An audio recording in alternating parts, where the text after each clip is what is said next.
मूल्यांकन वैल्यूएशन मूल्यांकन किसी संपत्ति की किसी भी समय पर वास्तविक लागत ज्ञात करने की प्रक्रिया को मूल्यांकन कहलाती है। लागत किसी निर्माण कार्य की लागत उसके सभी मदों पर किए गए कुल खर्च का योग होता है। कीमत किसी निर्माण कार्य की कीमत का मान लागत तथा लाभ का योग होता है।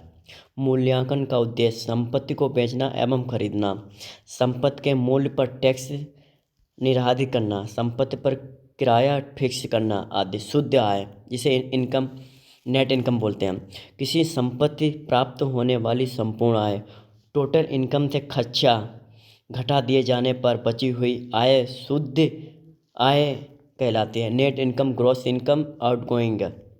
ग्रॉस इनकम में तो सकल आय, आउटगोइंग होता है खर्चा। खर्चा कहते किसे हैं?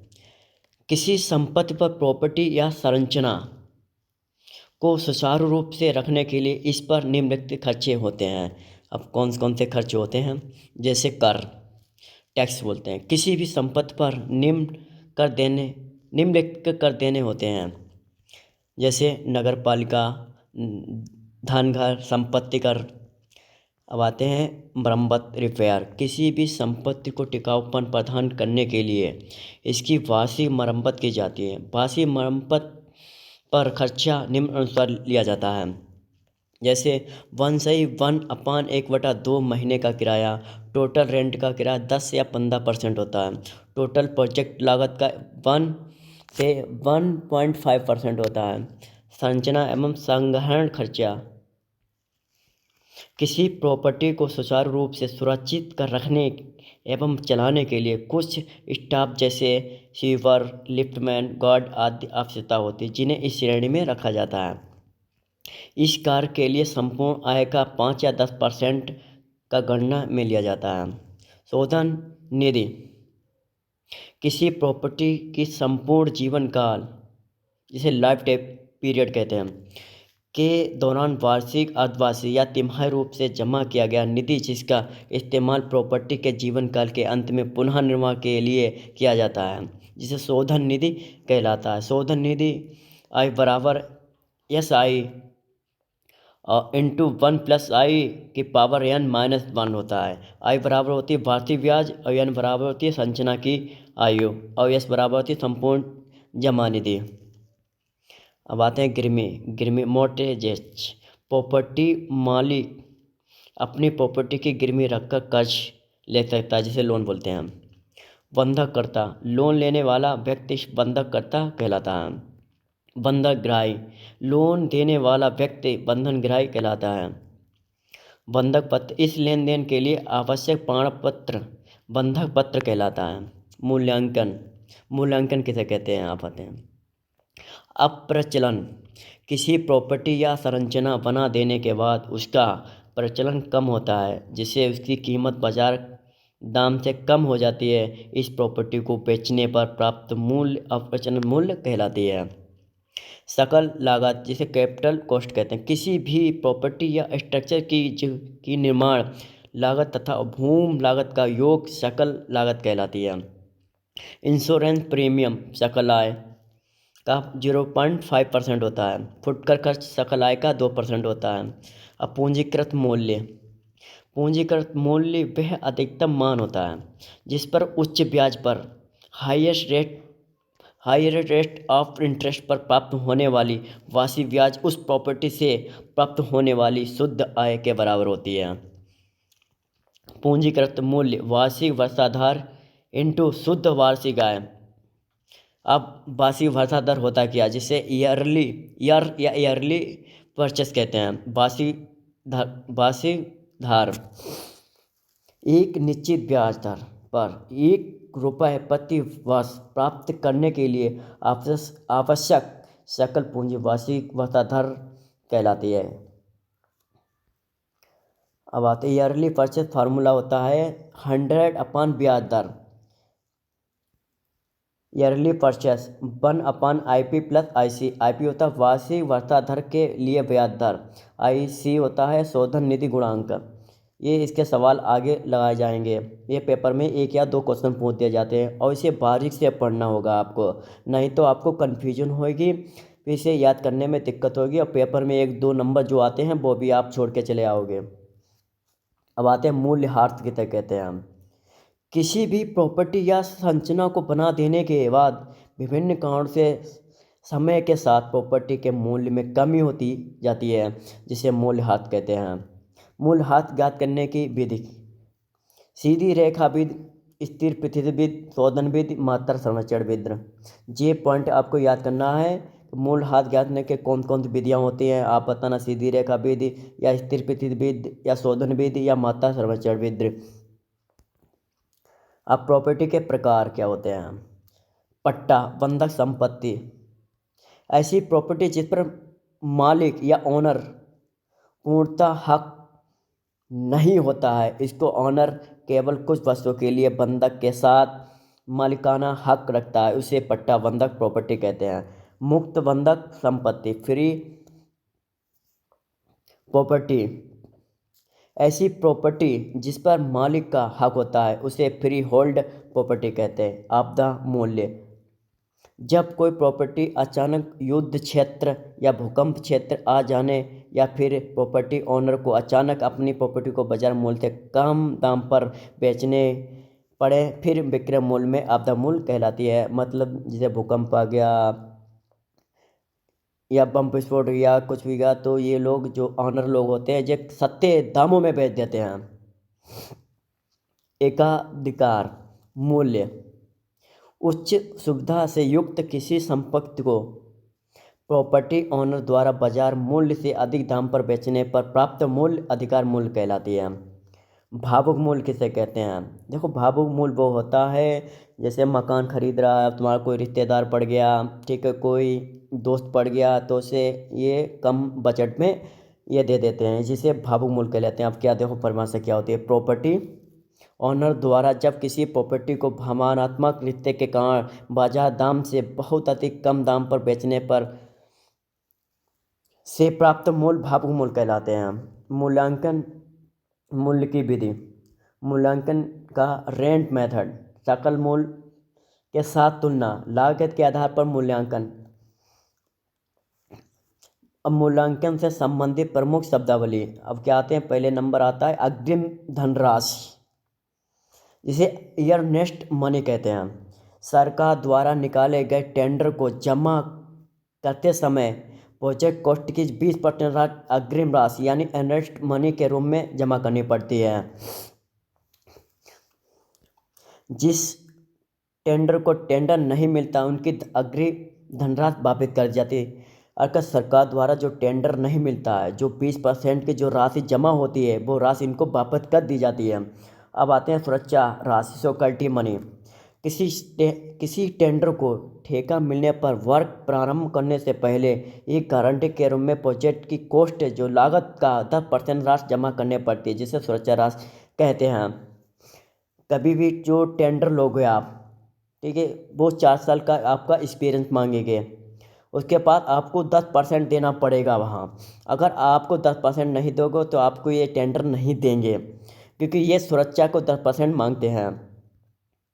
मलबा मूल्य किसे कहते हैं। स्क्रैप वैल्यू, किसी पुराने निर्माण वर्क को गिरा कर मलबा को बेचने पर प्राप्त विक्रय मूल्य मलबा मूल्य कहलाते हैं। ये मान लगभग 10% होता है। ये मतलब मकान वगैरह तोड़ दिया, इसे सस्ते में बेच दिया, इसे मलबा मूल्य कहते हैं। स्क्रैप वैल्यू का मान धनात्मक या ऋणात्मक हो सकता है। मतलब जो मलबा मूल्य है वो धनात्मक भी हो सकता है, ऋणात्मक भी हो सकता है। मतलब फ़ायदा भी हो सकता है और घटा भी सकता है। आरसीसी वर्क के लिए देखो, जो रेनफोर्स सीमेंट कंक्रीट है, ठीक है, उसका मूल्य हमेशा ऋणात्मक होगा। कबाड़ मूल्य, किसी पुराने निर्माण कार्य को बिना तोड़े उसी स्थिति में बेचने पर प्राप्त विक्रय मूल्य कबाड़ मूल्य कहलाता है। वही मूल्य यानी बुक वैल्यू, किसी निर्माण कार्य को प्रॉपर्टी में प्रतिवर्ष होने वाली मूल्यह्रास को घटाने पर प्राप्त मूल्य वही मूल्य कहलाती है। ये मान बाजार की स्थिति पर निर्भर नहीं करता। ये वही मूल्य है जो बाजार पर कोई निर्भर नहीं करती है। बुक वैल्यू प्रारंभिक कॉस्ट माइनस मूल्यह्रास से। कर निर्धारण मान, रिटेबल वैल्यू किसी प्रॉपर्टी से प्राप्त होने वाली सकल आय से प्रतिवर्ष खर्च होने वाला रिपेयर कॉस्ट मरम्मत लागत घटाने पर प्राप्त मान का निर्धारण मान कहलाता है। सभी प्रकार के प्रॉपर्टी टैक्स निर्धारण मान के आधार पर ज्ञात किया जाता है। मूल्यह्रास एवं अपरिचालन मूल में अंतर। अब मूल्यह्रास मान इधर अपरिचालन मान, ये मान टूट फूट का तथा समय के अनुसार सामर्थ्य में कमी के कारण होने वाली भौतिक हानि होती है। ये मान निर्माण संरचना के डिजाइन फैशन एवं आधुनिक मांग के अनुसार होने वाली मूल्य में कमी है। ये मान अनुच्छेद पर करता है तथा समय के अनुसार बदलता जाता है।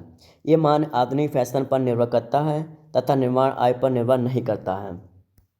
मूल्यह्रास ज्ञात करने के कई विधियां हैं। अपरिचालन के कारण प्रॉपर्टी के वैल्यू में होने वाली कमी को ज्ञात करने के लिए कोई विधि नहीं है। प्लास्टरिंग कार्य, प्लास्टरिंग वर्क का विवरण IS कोड 1661 में दिया गया है। प्लास्टिक कार्य है जी, इसे IS कोड ध्यान रखना होगा आपको। 1661 दिया गया है। प्लास्टरिंग वर्क में पहला कोट असमतल सतह को समतल करने के लिए किया जाता है, जिसकी मोटाई 10 या 15 mm होती है। अब दूसरी कोट हम फ्लोटिंग कोट भी कहते हैं, जिसकी मोटाई 10 या 15 mm होती है। ये पेपर में 100% आ भी जाता है और नहीं भी आ जाता है। PGCIL हो गया, HPCL उसमें पूछ दिया जाता है। अंतिम कोट या परिसज्जा कोट मतलब फिनिशिंग कोट चिकनी सतह मतलब सरफेस प्रदान करती है, जिसकी मोटाई 2 या 3 mm होती है। फ्लैटिंग कार्य में असमतल सतह के लिए 12 mm मोटाई के लिए गीले आयतन में यानी गीले बेड आयतन में 30% एवं 20 mm मोटाई के लिए आयतन में 20% की वृद्धि होती है। ड्राई मटेरियल सूखे सामग्री की आयतन की गणना के लिए सामग्री 25% की वृद्धि होती है। फ्लोर वर्क फर्श कार्य, फ्लोर वर्क में सरफेस की असमलता के कारण वेट कंक्रीट में 10% की वृद्धि होती है। जो फर्श कार्य है, जो सरफेस की जो असमलता है, ठीक है, वो जो गीली कंक्रीट है वो 10% की वृद्धि होगी। ब्रिक कार्य, ब्रिक वर्क में दिल्ला जिसे फ्लोर बोलते हैं भरने के लिए या जोड़ देने के लिए वेट मसाले में 15% की वृद्धि होती है। स्पेशल पॉइंट, वुड वर्क का मापन 12 mm, स्टील का मापन 1 mm, प्रबलन स्टील कंक्रीट वर्क का मापन 5 mm तक किया जाता है। बहुमंजिला इमारत बनाने के लिए पहले तल की कॉस्ट भूमि तल की अपेक्षा 15% कम होती है। स्टूडेंट 2 की क्षमता के बेस पर ब्रिक्स की संख्या गुणा करके निकाल सकते हैं। ऐसे खर्चे जो प्रॉपर्टी ऑनर पर थोपे जाते हैं उन्हें प्रत्यक्ष लागत कहते हैं। बिजली पानी कुछ टैक्स आदि किसी प्रॉपर्टी ऑनर द्वारा जो खर्चे स्वेच्छा से किया जाता है उन्हें स्थिर या अप्रत्यक्ष लागत कहते हैं, जैसे टेम्पल निर्माण, आधुनिक सड़कें बनाना, लाइसेंस एवं अन्य खर्चे। अब आता है मापन विधि, मेथड ऑफ मेजरमेंट। भवन बिल्डिंग निर्माण में माप की गणना करने के लिए निम्न 2 विधियां प्रयोग की जाती हैं। लंबी एवं छोटी दीवार केंद्र रेखा विधि। लंबी दीवार की लंबाई बराबर केंद्र से केंद्र की लंबाई प्लस एक तरफ की चौड़ाई अपान 2 प्लस दूसरी तरफ की चौड़ाई अपान 2 आ जाते हैं। यदि दोनों तरफ की चौड़ाई एक समान हो तो तब लंबी दीवार की लंबाई बराबर C/C दूरी प्लस एक तरफ की चौड़ाई। मिट्टी वर्क से ईंट वर्क की तरफ बढ़ने पर लंबी दीवार की लंबाई घटती जाती है और जबकि छोटी दीवार की लंबाई बढ़ती जाती है। लंबी एवं छोटी दीवार विधि या केंद्र रेखा विधि में अंतर। लंबी एवं छोटी दीवार विधि मध्य रेखा विधि। इस मेथड साधारण और ये तीव्र विधि है परंतु समय अधिक लेता है। CPWD विभाग स्वीकृत देता है। इस मेथड साधारण परंतु समय अधिक लेता है। CPW public central public work department इसी विभाग की स्वीकृति देता है। अब ये मध्य रेखा विधि है, ये त्रिभुज विधि है। इस मेथड की व्यक्तिगत पृथककारी सेपरेट एवं साधारण विधि कहते हैं। ये इस विधि में जंक्शन पर विशेष ध्यान दिया जाता है। ये आपको थोड़ी दिक्कत लगेगी, याद करने में दिक्कत लगेगी, थोड़ी समझने में दिक्कत, ये बार बार इसको पढ़ते रहोगे आपको याद हो जाएगा। और इसका चैप्टर समाप्त हो गया है एस्टिमेटिंग एंड कॉस्टिंग का, ठीक है। इसके सारे क्वेश्चन जितने आएंगे PGCL में, SSC JEE में, UP Tripple SC JEE में, सारे